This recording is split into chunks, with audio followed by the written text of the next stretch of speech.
Assalamualaikum warahmatullahi wabarakatuh. Saya Kiwil mau menyampaikan seluruh masyarakat Indonesia dari Sabang sampai Merauke, yuk dukung perjuangan dakwah dari Habib Muhammad Reza Al-Hamid. Jangan lupa nonton YouTube-nya, tekan loncengnya, subscribe, komen, insya Allah apapun yang Anda lakukan berkah. Dukung selalu YouTube dari Habib Reza Al-Hamid. Insya Allah kita mendapatkan keberkahan dari dakwah beliau. Saya Kiwil, wassalamualaikum warahmatullahi wabarakatuh.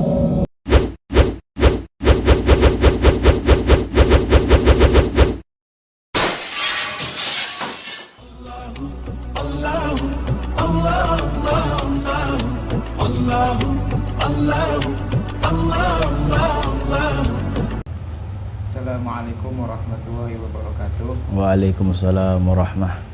Alhamdulillahirabbil alamin wa bihi nasta'in wa ala umuri dunya waddin. Wassalatu wassalamu ala asrofil anbiya'i wal mursalin, amma ba'du. Alhamdulillahirabbil alamin. Kita perwakilan dari tim media Majelis Darul Nadir Al Barokat mengadakan pertanyaan Q&A Ya, Masya Allah. dari follower sama subscribernya antum. Oh, Masya Allah. Ada beberapa pertanyaan yang sudah masuk. Alhamdulillah. Alhamdulillah kita sudah berada di kediaman beliau, Tuan Guru Al-Habib Muhammad Reza bin Muhsin Al-Hamid. Ahlan wa sahlan. Habib, langsung aja Habib. Ayo silahkan. Nah, Habib. Pertanyaan pertama Habib dari Agus Siswoyo. Assalamualaikum Habib. Waalaikumsalam. Izin tanya, apakah ruh manusia bersifat kekal sejak diciptakan oleh Allah atau ikut mati ketika ditiup sangkakala oleh malaikat Israfil? Terima kasih. Masya Allah. Agus Setiawan.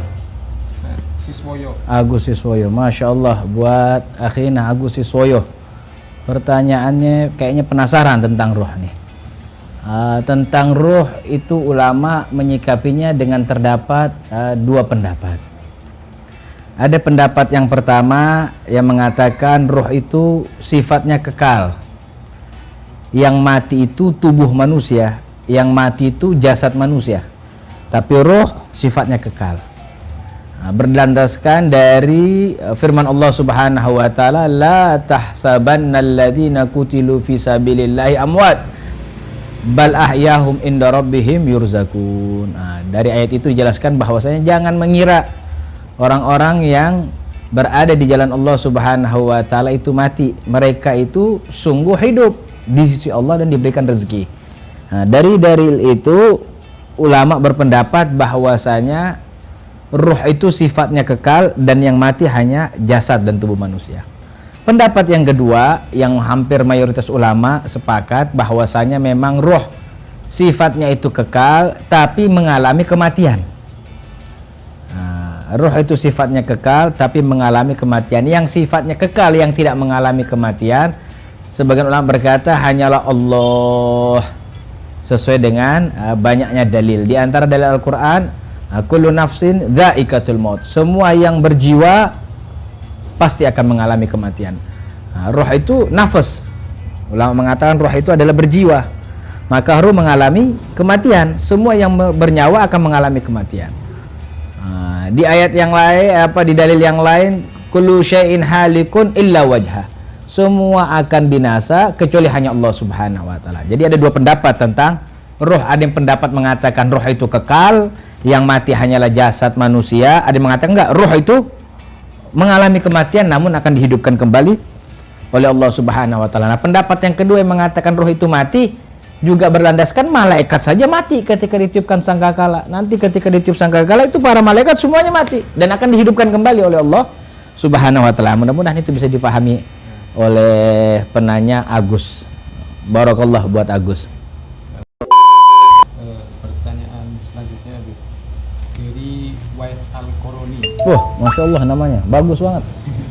Afwan Habib Reza minta penjelasan makna daripada Majelis Darul Nadir Al Barokat. Kenapa Habib menamai Majelis DNA? Apa yang melatar belakanginya? Syukron. Oh, Masya Allah. Wah, pertanyaannya panjang nih. Kita singkat nih. Siapa itu pertanyaan? Uwais Al-Qarani. Masya Allah, pertanyaannya bagus. Namun lebih bagus lagi namanya. Nah, untuk akhirnya Uwais itu nama majelis. Majelis di Tegal ini Darun Nadir Al-Barakat itu dibentuk karena dorongan dan dukungan beberapa habaib dan kiai. Khususnya Habib Mahdi Al-Hiyad dan Kiai Sultan Barmawi. Dinamakan Majelis Darun Nadir Al-Barakat. Darun Nadir itu artinya dar itu rumah, An-Nadir peringatan, maknanya tempat peringatan. Al-Barakat artinya keberkahan yang banyak.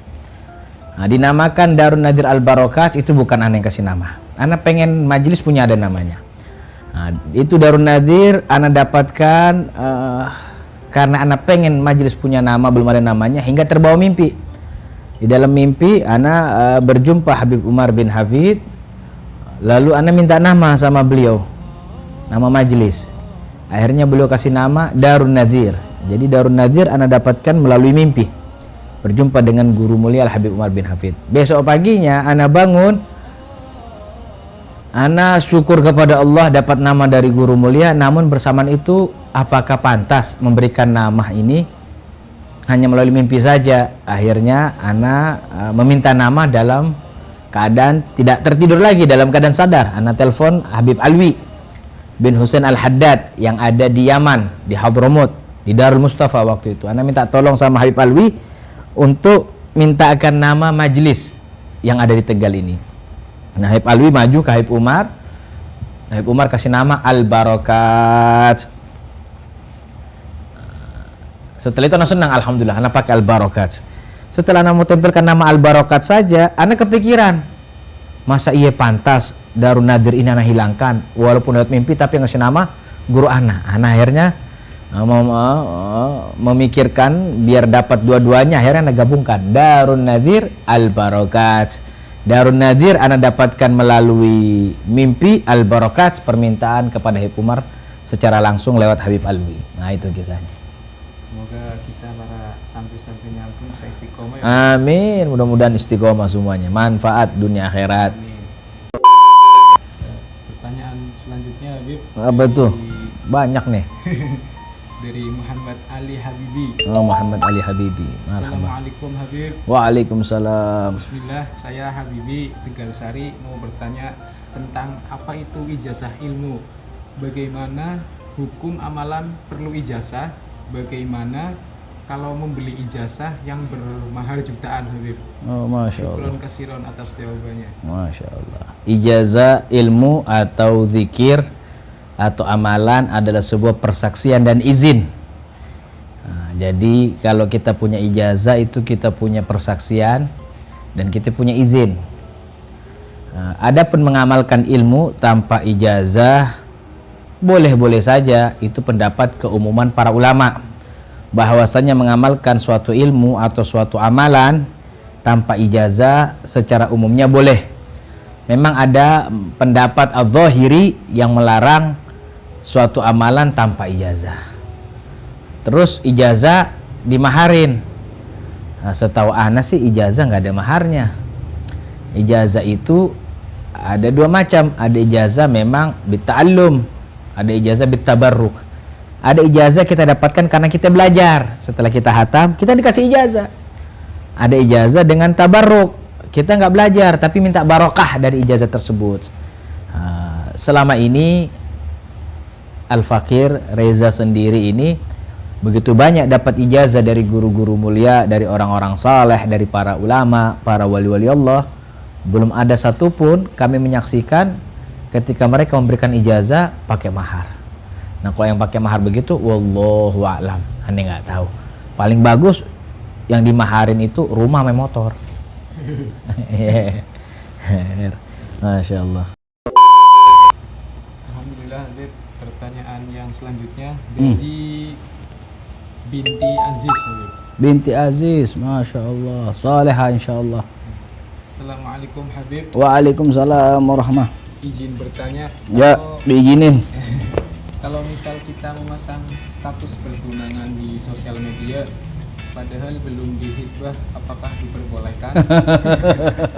Ya, kenapa tuh? Tujuannya untuk menjaga izah dan ifah, Habib. Oh, kepleset nih.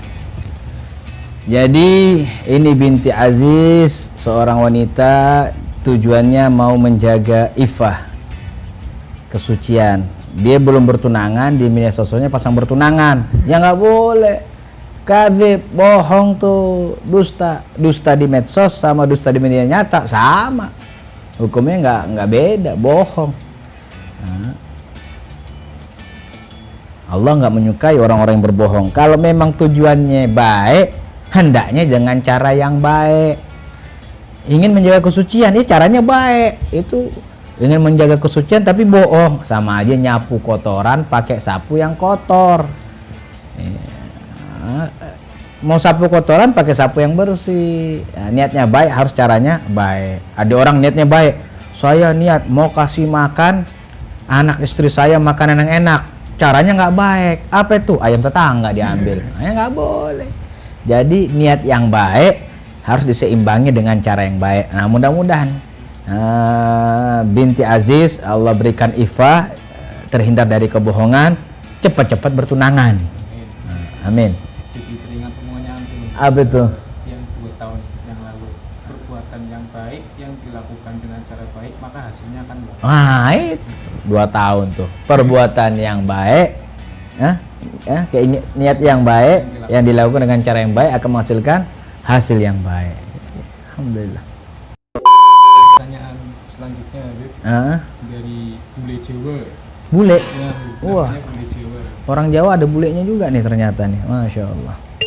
Assalamualaikum, Habib. Waalaikumsalam.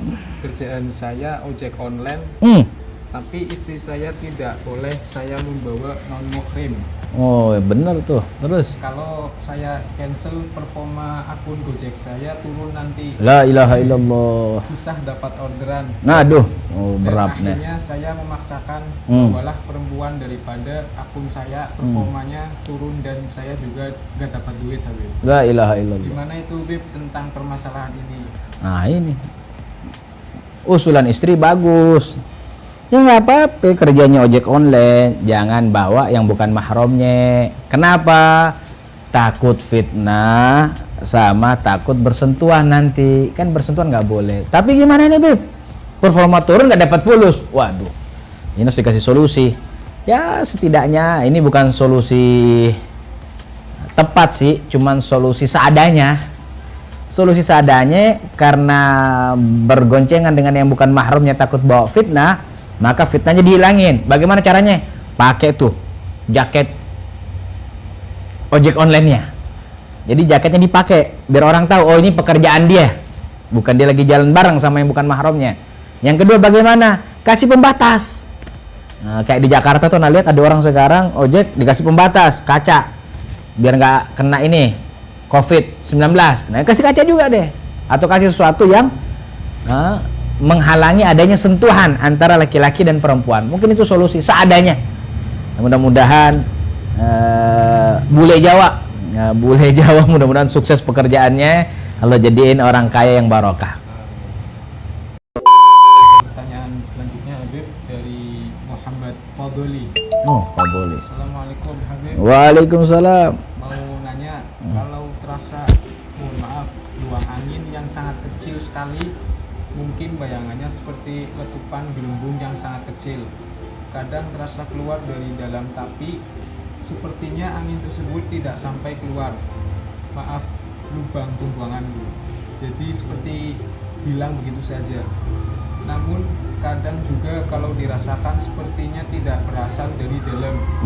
Mungkin seperti ada angin terjebak di antara lepitan lalu keluar karena gerakan tubuh. Apakah hal ini membatalkan wudhu? Waduh, muter-muter tuh kayaknya tuh. Itu kayaknya gambarannya ragu-ragu dia buang angin apa enggak. Nah, hukum PG itu tegas. Kalau dia yakin buang angin, batal wudhunya. Dia ragu-ragu buang angin, ini kentut tapi bukan, maka diambil keyakinan yang tepat. Apakah yang tepat? Yakinin buang angin apa enggak. Karena memang Guru-guru mengatakan itu umat Islam digoda oleh syaitan seakan-akan kita buang angin, padahal enggak, bunyi di perut. Sebenarnya itu bunyi di perut atau bunyi di belakang, tapi nggak keluar, sebenarnya itu godaan syaitan. Nah, hal yang semacam itu yakinin aja, nggak usah repot. Oh, bunyi nih, udah yakinin, kentut, udah wudu. Oh, ini perut, ya udah, nggak laksanakan sholat dan tetap dalam keadaan berwudu. Itu syaitan menggoda kita. Ma yuribuka ila ma la yuribuka. Nabi mengatakan tinggalkan yang ragu-ragu hingga kau tidak ragu. Jadi kok memang ada bunyi nih, tinggal lihat nih. Oh, yakinin buang angin, wudu. Yakinin hanya bunyi di perut, ya udah laksanakan, masih dalam keadaan berwudu. Lalu apa lagi tuh? Banyak banget kayaknya. Iya. Pertanyaan selanjutnya dari Zulfa Laili Ramdanti. Apa hukum memakai mukena yang berwarna Habib? Waduh. Sholat warna-warni apa gimana? Adapun sholat menggunakan mukena, mayoritas ulama mengatakan pakaian untuk sholat baik laki-laki maupun perempuan itu hendaknya suci, terbebas dari najis, lalu tidak transparan, maknanya tidak terlihat warna kulit, dan tidak terbuka untuk menutup aurat. Ulama tidak terlalu membahas tentang warnanya. Maknanya orang sholat dengan menggunakan pakaian yang berwarna silahkan. Namun ulama mengatakan pakaian yang ada warnanya atau ada tulisannya atau ada gambarnya bisa mengakibatkan orang sholat makruh. Karena kalau dia melihat gambar lalu khusyuknya hilang, melihat warna-warni khusyuknya hilang, maka orang lain sholatnya makruh. Nah, untuk menyelamatkan orang lain hendaknya jangan yang warna-warni, warna aja, warna putih, warna hijau kesukaan Nabi Muhammad SAW, atau warna hitam yang memang banyak dipakai oleh kaum wanita.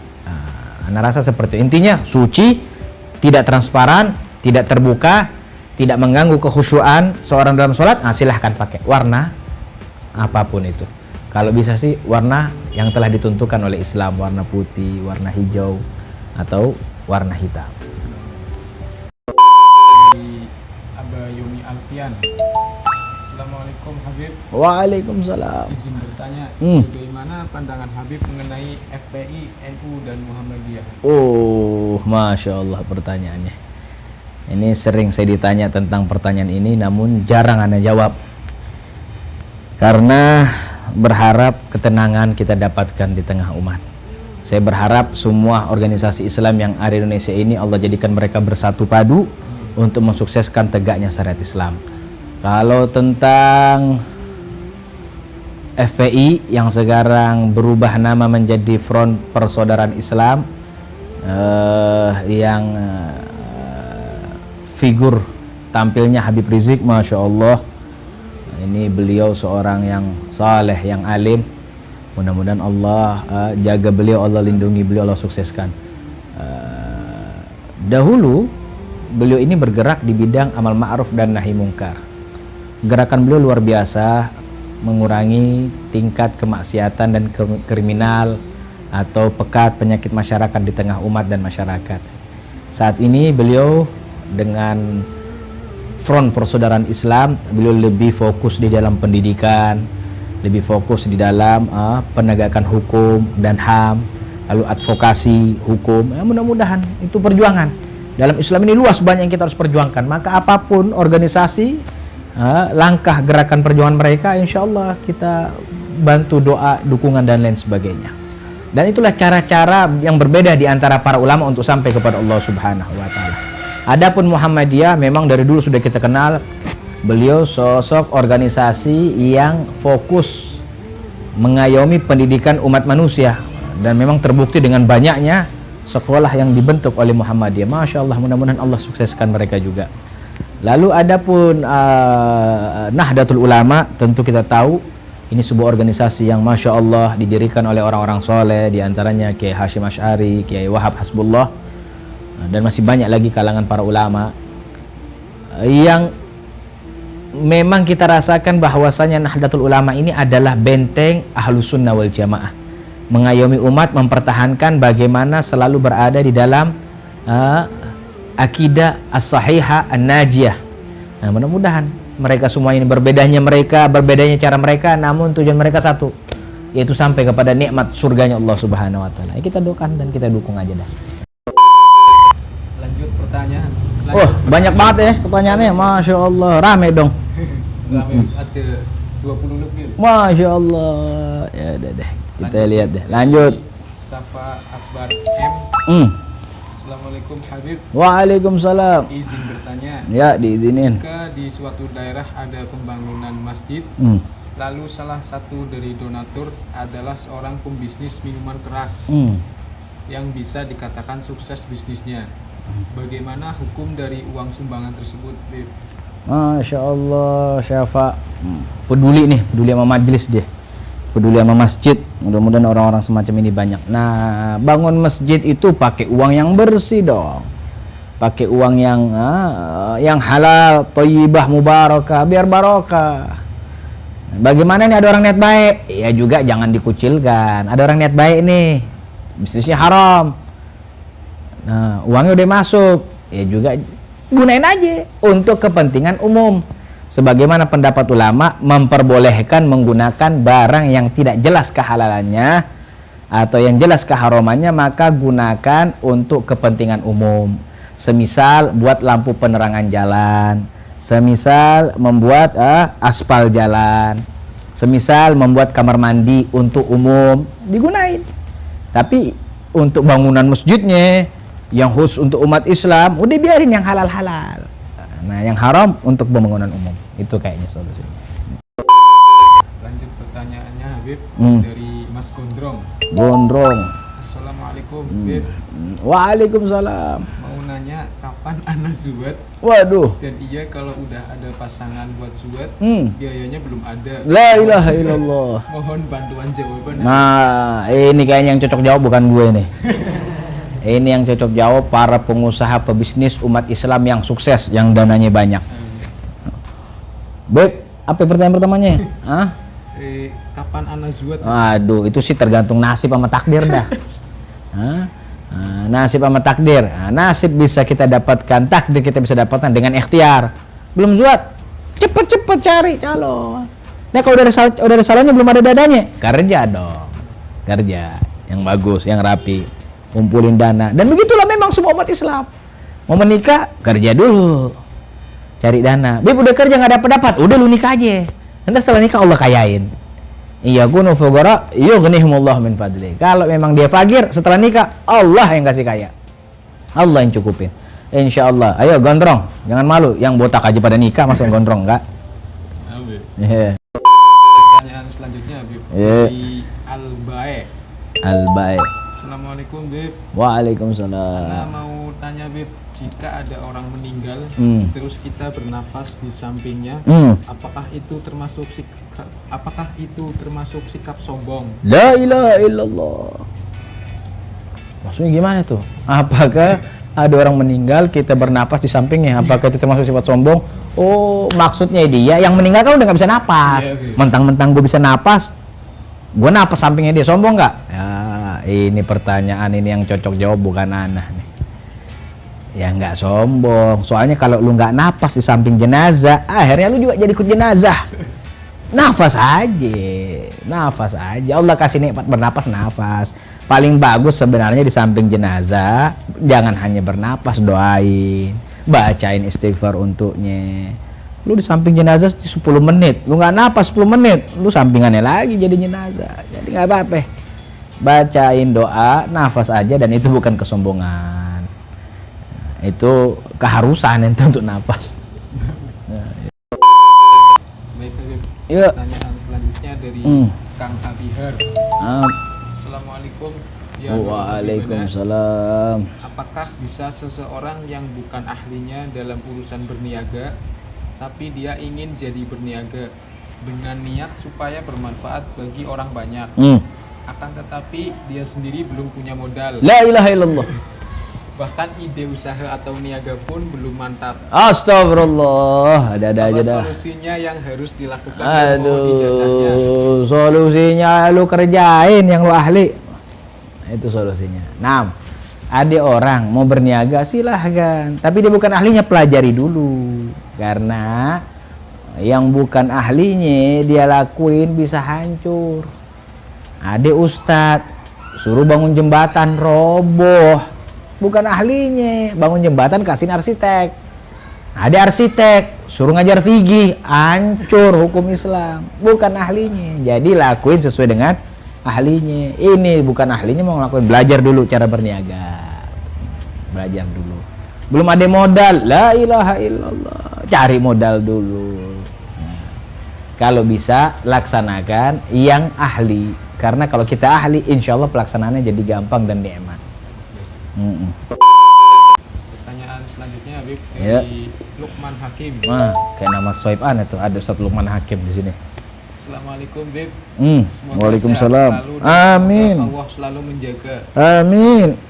Saya mau tanya Bib, Ya, saya jawab. lebih utama mana mempertahankan tali hubungan antara keluarga atau tetap istiqomah dalam membela para habaib? Pada intinya selama saya pro ke HRS, banyak dari saudara yang memandang sinis, yang mana itu membuat hubungan tali silaturahmi menjadi renggang Habib. Ya, Masya Allah. Itu duanya itu bukan pilihan. Dua-duanya itu adalah ibadah. Nggak bisa dikatakan mempertahankan silaturahmi keluarga atau membela Habib Rizik atau mendukung Habib Rizik. Itu bukan pilihan. Dua-duanya diamalin. Karena bentuk membela itu bermacam-macam. Silaturahmi kerabat dijaga, bela Habib Rizik dijaga. Nggak harus bela Habib Rizik itu dengan cara turun ke jalan, dengan cara tampil di sampingnya Habib Rizik. Enggak, banyak jalan untuk membela beliau. Salah satu bela beliau, dukung beliau, doakan beliau biar sehat afiat, doakan beliau panjang umur, lalu dukung beliau di dalam media sosial dan macam-macam pembelaan yang lainnya. Nah, semua cara membela beliau silahkan dilakuin, dan keduanya itu bisa dilaksanakan secara bersamaan. Yang membingungkan kalau tidak bisa menempatkan keduanya di tempat dan posisi masing-masing. Masya Allah, kalau bisa dukung semua gerakan para ulama dan silaturahmi dijaga kepada semua kerabat. Pertanyaan selanjutnya Habib Apa? dari Faisal Prasetyo. Assalamualaikum Habib. Waalaikumsalam Izin warahmah. bertanya Habib, Ya. ketika ada seseorang laki-laki bekerja sebagai terapis pijat, lalu ada perempuan yang minta tolong dipijat. Di saat itu terapis itu belum ada pemasukan dan terdesak kebutuhan. Bagaimana hukum terapis tersebut Habib? Dan halal atau tidak uangnya? Syukron. La ilaha illallah. Enak banget mijitin begitu. Ini mijitin yang halal-halal aja. Laki-laki jadi terapis pijat silahkan, yang dipijat laki-laki. Terapis perempuan silahkan, yang dipijat perempuan. Jangan terapis laki-laki mijit perempuan, nggak boleh, dosa, salah itu, perbuatannya salah. Hadiah yang didapatkan tetap halal karena itu sebuah jasa, tapi menyentuh perempuannya tetap haram. Kalau bisa jangan sekali-sekali nyemplung di dalam keharaman walaupun terdesak. Jaga, kecuali keadaan yang memaksa. Karena kalau keadaan yang memaksa ada kalanya berubah. Makan babi haram, lagi lapar, tengah hutan nggak ada apa-apa, ya udah silahkan. Tapi kalau masih ada bisa, ini terdesak, saya nggak ada uang, ada motor bisa dijual, jual motor. Ada handphone masih, jual handphone. Atau cari konsumen terapi yang lainnya, yang laki-laki, yang halal. Jangan nabrak yang haram deh, yang halal-halal aja dilakuin. Pertanyaan selanjutnya Habib dari Maulana Mustafa. Masya Allah. Assalamualaikum Habib. Waalaikumsalam. Adakah amalan buat yang masih jomblo Bib? Banyak amalan buat jomblo. Yang paling pertama, bergerak, jangan diem aja. Cari uang, lirik perempuan solehah. Itu amalan paling baik buat jomblo. Amalan paling baik buat jomblo, bekerja yang giat untuk menghasilkan bekal dan modal menikah. Setelah itu mulai melirik, mana nih perempuan solehah, laksanakan. Itu amalan terbaik. Ada orang jomblo, kerja enggak, ngelirik enggak, di rumah aja terus amalan.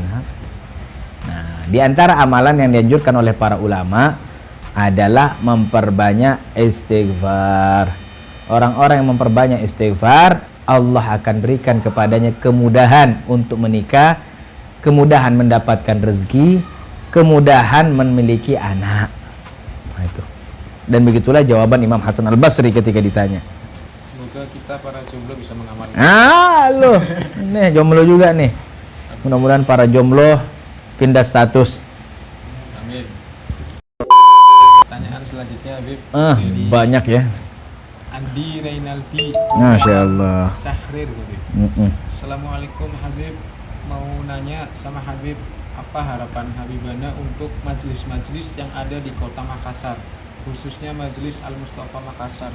Masya Allah. Andi Renaldi Syahril, ini anak Majelis Al-Mustafa Makassar. Ayahnya itu Andi Syahril, sahabat karib ana berjuang bareng membentuk dan mendirikan Majelis Al-Mustafa dari tahun 2010 sampai 2012. Ayahnya sahabat karib ana. Mudah-mudahan ini majelis istiqamah yang saat ini dilanjutkan oleh Habib Hussein bin Usman Al-Hamid, dan anak majelisnya, kruhnya masih ada. Ana berharap Majelis Al-Mustafa di Makassar menjadi pondasi utama syariat Islam, menjadi pondasi utama Ahlus Sunnah wal Jamaah, dan berharap besar kepada Majelis Al-Mustafa serta guru kita Al-Habib Hussein bin Usman Al-Hamid agar menjadikan Majelis Al-Mustafa Makassar bisa menjadi sebuah yayasan yang sukses. Di dalamnya ada lembaga majelis taklim sebagai bentuk pendidikan, dan berharap bisa menjadi pondok pesantren Al-Mustafa di Makassar. Dan besar harapan umat Islam yang berada di Sulawesi Selatan secara umumnya, di Makassar secara khususnya, andil mensukseskan Majelis Al-Mustafa, ambil timbah ilmu di dalamnya, karena Habib Hussein bin Usman Al-Hamid, Masya Allah, seorang yang alim, seorang yang ahli dakwah. Beliau murid dari beberapa guru besar, sehingga berangkat ke Yaman, Hadramut, belajar bersama dengan saya, satu pesawat sama saya di Hadramut. Ketika berangkat ke Hadramut, mudah-mudahan Al-Mustafa terus berkibar membawa bendera Al-Mustafa, baginda Nabi Muhammad SAW. Pertanyaan selanjutnya, Habib. Masya Allah. Dari Ghair Mufrad. Ghair Mufrad berarti muannas tuh kalau ghair mufrad, atau enggak jamak. Assalamualaikum, Habib. Waalaikumsalam. Maaf ganggu waktunya. Musanna bukan muannas, musanna, dua atau enggak jamak. Maaf. Izin bertanya, Habib. Ya. Bagaimana cara seorang murid yang ingin berjumpa dengan gurunya yang sudah tiada? Dan bagaimana cara berkhidmah yang baik, Habib? Dan minta nasihat dari Habib untuk para santri-santri yang sedang berkhidmah. Masya Allah. Seorang santri yang berjumpa dengan guru yang telah tiada dilihat dari bagaimana ta'alluq, hubungan kuat antara murid dan guru tersebut.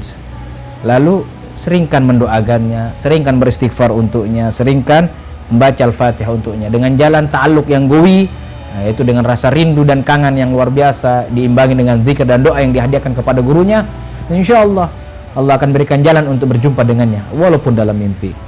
Lalu mereka orang-orang yang berkhidmah, barakallahu fikum, ahli hikmah itu luar biasa. Menjadi khadim seorang guru itu luar biasa. Alhamdulillah, saya merasakan nikmatnya ketika saya mondok pesantren di Habib Nagib di Syuh Bakar Al-Khairat. Saya golongan orang-orang yang berkhidmah, yang membersihkan kamar mandi beliau, membersihkan rumah beliau, terus menjaga anak-anak beliau. Alhamdulillah, nikmat luar biasa. Dan pun begitu juga ana lakukan sedikit di pondok pesantren Darul Lugu wa Dakwah, membersihkan kamar mandi tamu di tempat Al-Habib Zain bin Hasan Baharun menerima tamunya. Di situ ada kamar mandinya, kita bersihkan beberapa sahabat-sahabat yang lain dari kalangan habaib. Ahli hikmah ini punya derajat yang tinggi dan bisa menjadi bekal orang-orang yang dicintai oleh Allah. Saya teringat kisah di Hadramut ketika saya mondok di sana, ada namanya Habib Alwi bin Syahab. Ketika beliau belajar kepada Habib Abdullah Syatiri, yang lainnya belajar, ini Habib Alwi hanya menuangkan kopi, air minum untuk para santri-santrinya. Hingga santri yang lain berkata, ini orang hanya berkhidmah, nggak belajar. Kata Habib Abdullah Syatiri beliau berkata, saya akan jadi orang nih. Maka terbukti setelah selesai mondok pesantrennya, Habib Ali menjadi seorang imam, ulama besar, alim, wali, arif billah. Hasil daripada khidmahnya kepada gurunya. Karena khidmah kepada guru itu luar biasa. Semoga kita bisa istiqomah gitu. Amin. Mudah-mudahan kita jadi ahli khidmah. Khidmah membantu Nabi Muhammad SAW. Baik, Habib, pertanyaan selanjutnya dari Joko Jaki. Joko Jaki. Assalamualaikum, Bib. Waalaikumsalam. Semoga Allah selalu memberikan kesehatan kepada antum. Amin ya rabbal alamin. Anda mau bertanya, Bib. Anda jawab insyaallah. Bagaimana saran dan nasihat Habib dengan seorang lelaki awam yang biasa-biasa saja melamar atau menikah seorang penghafal Al-Quran? Masya Allah, udah cakep tuh Joko Jaki. Kalau ada yang begitu udah lakuin. Orang awam, laki-lakinya dapat wanita saleh hafal Quran, ya nikmat luar biasa itu. Karena jadi ingat ada santri nih di sini namanya Fatur, orang Mijasem dia punya istri hafal Quran 30 juz. Waktu menikah antara dia udah bisa baca Al-Quran atau belum, nggak tahu, lupa nih, antara dia sudah bisa baca apa belum. Sekarang alhamdulillah udah bisa, tapi waktu mau menikah antara sudah bisa baca atau belum, kenal huruf hijaiyah aja belum, tapi istrinya hafal Quran. Kebanggaan sama dia. Sekarang Masya Allah anaknya lebih banyak dari aneh. Nah, istrinya wanita solehah penghafal Quran, bakti sama suaminya, dia hidupnya nikmat. Ya beruntung ada wanita penghafal Quran. Wah, anak aja pengen. Makanya berharap anak-anaknya juga jadi penghafal Quran. Nah, itu nikmat. Bismillah, maju, pantang mundur yang begitu. Pertanyaan selanjutnya dari Husni Ahmad Mubarak. Barok, kenapa itu dia? Assalamualaikum. Waalaikumsalam. Sebagai seorang pria, haram untuk meniru seorang wanita. Seorang wanita haram meniru seorang pria. Lalu bagaimana hukumnya saya yang seorang pria memakai sampo sunsil hijab? La ilaha illallah. Ini salah bertanya nih orang. Laki-laki nggak boleh niru perempuan, perempuan nggak boleh niru laki-laki. Itu di dalam berpakaian, di dalam bersikap, nggak boleh. Cuman kalau sekedar pakai sampo hijab nggak apa-apa. Yang penting setelah pakai sampo, lu jangan pakai hijab. Jangan. Pakai sampo hijab nggak apa-apa. Tapi setelah pakai sampo, lu jangan berhijab. Makan di piring pink nggak apa-apa. Yang penting setelah makan, lu jangan jalan kayak itik. Nggak apa-apa. Ya nggak boleh mengikuti jalannya, mengikuti sifatnya, mengikuti pakaiannya. Ya begitu deh. Buat Barok nih, Barok suka yang aneh-aneh. Tapi dia ajaib emang. Pertanyaan selanjutnya dari Abdillah. Assalamualaikum Habib. Waalaikumsalam. Minta penjelasan antara usul dan furu. Usul itu asal, furu itu cabang. Kalimat usul dan furu itu setiap kesenian ketika diletakkan berbeda-beda. Kalau disebutkan dalam kesenian nasab, usul itu adalah pendahulu dari orang-orang tua. Furu itu adalah keturunannya ke bawah. Kalau dalam ilmu fikih, usul itu adalah usul fikih adalah kaidah-kaidah asli fikih. Furu itu adalah hukum fikih yang terjadi di dalam perbedaan-perbedaan madhab. Sedangkan kalau di dalam ilmu tauhid, usul itu adalah akidah yang prinsip, yang nggak boleh diganggu. Tuhan satu, nggak boleh jadi dua. Ada akidah furu tentang bagaimana pembacaan maulid. Apakah akidah orang membaca maulid itu boleh atau tidak, itu furu'. Dan begitu seterusnya. Maka kalimat usul dan furu' akan berbeda-beda tergantung terhadap kesenian yang dibahas.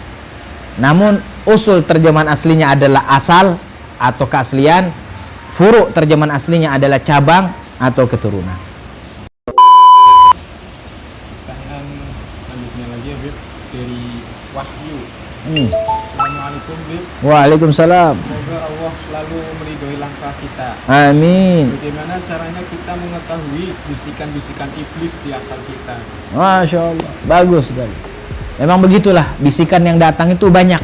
Ada yang datang dari Allah, ada yang datang dari malaikat, ada yang datang dari syaitan atau iblis.